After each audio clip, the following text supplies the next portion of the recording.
Palmer scores against Man United. Cole Palmer scores against Man United.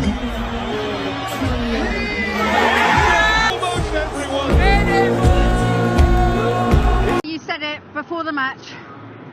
Yeah, I know. You know, look, sometimes I said, like, where Chelsea is right now, you got to finish it. Bruno Fernandes versus Chelsea.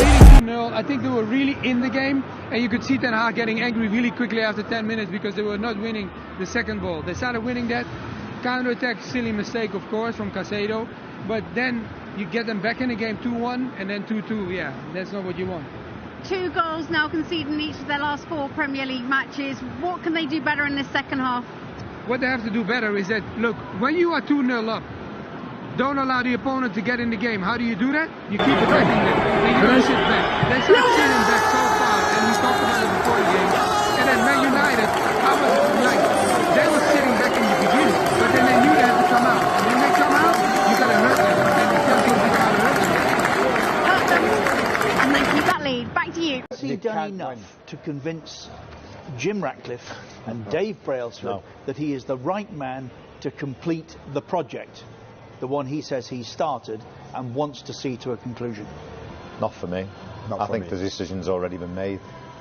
I mean, he's 100% not making Champions League. I agree with Andy. I don't think he's catching Tottenham. He's got the FA Cup. We laughed about it, but I think you've got to look at it. Coventry are in with a chance against this Manchester United team. You look at Not them if you talk to Manchester United fans, they're already looking for tickets for the finals. I know, I've been asked. It's crazy. I just think the owners of the way they're positioning people in certain positions, like Dan Ashworth, Jason Wilcox now, they're the ones who are going to make a decision on whether the manager stays or not. The owner gives them the licence to pick and choose who should be running the ship. And I don't see him being Dan Ashworth's kind of manager. I don't really know too much of Jace. I played with Jace, he's a great fella, but I don't know. Well, Ashworth,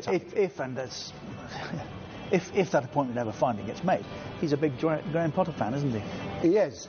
I mean, the biggest problem United have got, Richard, is who do they appoint?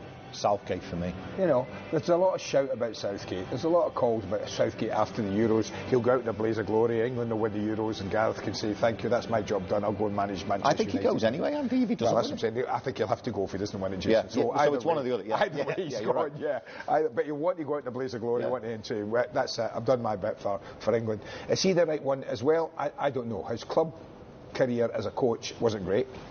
Now, he's much more experienced now. He said managing England for what, 10 years, 8 years, something like that. Handled big players, yeah. So they may go for Gareth, somebody like Gareth Southgate, but they need a big. I still think that club, like Liverpool have got, like City have got, like Arsenal have got, like Chelsea used to have with Mourinho, they need a big personality, Manchester United. No, I disagree. Oh, I think they do, Jace. I think they need a big personality. I think they need someone who sits right in the middle of.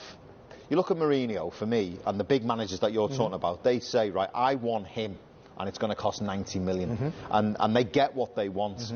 I think they need a manager who delegates with a sporting director, who delegates. Have to work with a sporting director. Who has to work with one. I don't think the big managers really want to do that. Now, even now, the thing for me is, when you see some managers go into football clubs, I mean, they'll use Guardiola and Klopp, they build a culture within that football club, a winning mentality, a culture. The players will play for the manager, whether they're, I mean, you're looking at two different characters, introvert and extrovert, but both managers seem to get the best out of the players, and the players seem to want to play with them. They inspire them to play in different ways. I don't see that at Manchester United, and we've sat here so many times being critical, and it is hard because you don't want managers to be sacked. You know, we don't in the game. It happens too often, and there should be consistency and a chance to grow a football club. There is consistency at Manchester United. It's consistently bad. Yeah, I understand that, but what I'm saying is we're not sitting here trying to get a manager sacked. We're just trying to say what we see, and I don't see a culture being built within Manchester United. Therefore, the players don't perform at their maximum. I don't see anything, Jason. I don't see a pattern of play. No. I don't see a structure. Well, they try and play on the break, don't they? But well, they do. But that's only because I think that's because they're that bad. They cannot dominate a football match, even against teams like Brentford. I say that. But what I'm saying, Andy, we're not talking about. If you were talking to me about players from with all due respect, Sheffield United, maybe Luton. You know, I'd understand that with the quality of players. But Eric Ten Hag has got World Cup winners in his team. No, that's what I'm saying. He's got Champions League winners in his team. He's got young, top players.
السلام عليكم ورحمة الله وبركاته. أهلا بكم مشاهدينا الكرام.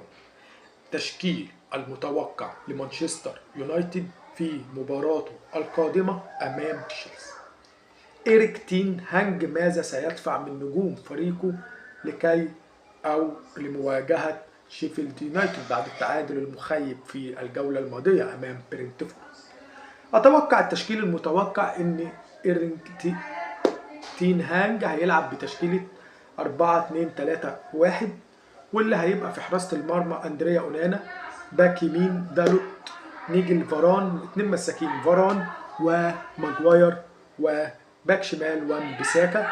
نيجي 2 ارتكاز اللي هو كاسيميرو وكوبي ماينو، والخط الهجومي سيشمل كل من أنتوني مارسيال وبرونو فرنانديز واللاعب أليخاندرو جرناتشو. أما في الهجوم رأس الحربة الصريح اللاعب راسموس هويلاند. وده التشكيل المتوقع بنسبة 95% اللي هيلعب بيه إيريك تين هانج مباراته في الجولة 31 أمام تشيلسي. شكرا لكم على مشاهدة الفيديو.